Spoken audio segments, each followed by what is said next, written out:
স্বামী গম্ভীরানন্দ রচিত শ্রীমা সারদা দেবী পুস্তক থেকে পাঠ করছি। ভক্তজননী।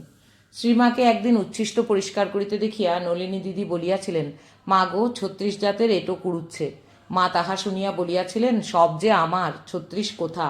যিনি সকলকে আপনার সন্তান রূপে দেখেন, তাহার নিকট জাগতিক ভেদ স্থান পাইবে কিরূপে? সে স্নেহের প্লাবনে উচ্চ নিচ সমস্ত ভূমি ডুবিয়া গিয়া একাকার হইয়া যায়। এই উচ্ছিষ্ট পরিষ্কার করা শ্রীমায়ের নিত্যকর্মের মধ্যে ছিল বলিলেই চলে। ভক্তকে তিনি ইহা করিতে দিতেন না, বলিতেন ওসব করার জন্য লোক আছে। তারপর নিজেই ওই সকল কাজ করিতেন। জয়রামবাটিতে একদিন আহারান্তে স্বামী বিশ্বেশ্বরানন্দ উচ্ছিষ্ট তুলিতে গেলে শ্রীমা তাহাকে হাত ধরিয়া বাধা দিয়া থালাখানি নিজেই লইলেন। সাধু বলিলেন, আপনি কেন? আমিই নিচ্ছি।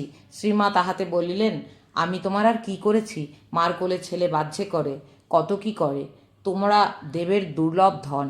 শ্রীমায়ের সঙ্গে অপর যে সকল স্ত্রীলোক থাকিতেন, তাহারা নিজেরা তো ঐরূপ কাজ করিতেনই না, উপরন্তু অনুযোগ দিয়া মাকে বলিতেন, তুমি বামুনের মেয়ে, আবার গুরু, এরা তোমার শিষ্য, তুমি এদের এঁটো দাও কেন? এতে যে এদেরই অমঙ্গল হবে। মা সহজভাবে উত্তর দিতেন, আমি যে মা গো, মায়ের ছেলের করবে না তো কে করবে? একজন ভক্ত যাতে যুগী, তাই চলাফেরায় বড়ই সংকোচ। শ্রীমা একদিন তাহাকে বলিলেন, তুমি যুগী বলে সংকোচ করছো? তাতে কি বাবা, তুমি যে ঠাকুরের গণ, ঘরের ছেলে, ঘরে এসেছ। শ্রীমা তাহাকে আরও বুঝাইয়া দিলেন যে দীক্ষাদানকালে তিনি জাতির কথা জিজ্ঞাসা করেন নাই। ইহা হইতেই বুঝিয়া লওয়া উচিত যে তিনি মায়েরই ঘরের ছেলে।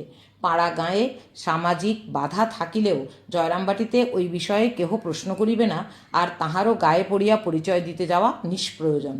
এক বৎসর মহাষ্টমীর দিনে ভক্তগণ শ্রীমায়ের চরণে পুষ্পাঞ্জলি দিতেছেন। এক ব্যক্তি বাহিরে দাঁড়াইয়া আছে।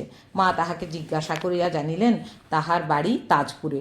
সে জাতিতে বাগদি হইলেও অপর সকলেরই ন্যায় তিনি তাহাকেও ভিতরে আসিয়া পায়ে ফুল দিতে বলিলেন। সে চরণ পূজা করিয়া প্রফুল্ল বদনে চলিয়া গেল। ভক্ত মায়ের নিকট আসিলে এক মুহূর্তেই তিনি তাহার সমস্ত সংকোচ দূর করিয়া তাহাকে আপনার করিয়া লইতেন।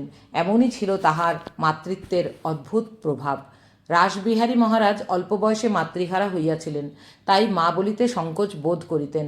একদিন শ্রীমা তাহাকে দিয়া এক জ্ঞাতি ভাইকে সংবাদ পাঠাইবার সময় জিজ্ঞাসা করিলেন, কি বলবে বলো দেখি? রাসবিহারী মহারাজ বলিলেন, তিনি আপনাকে এই বলতে বললেন। শুনিয়া মা সংশোধন করিয়া দিলেন, বলবে মা বললেন।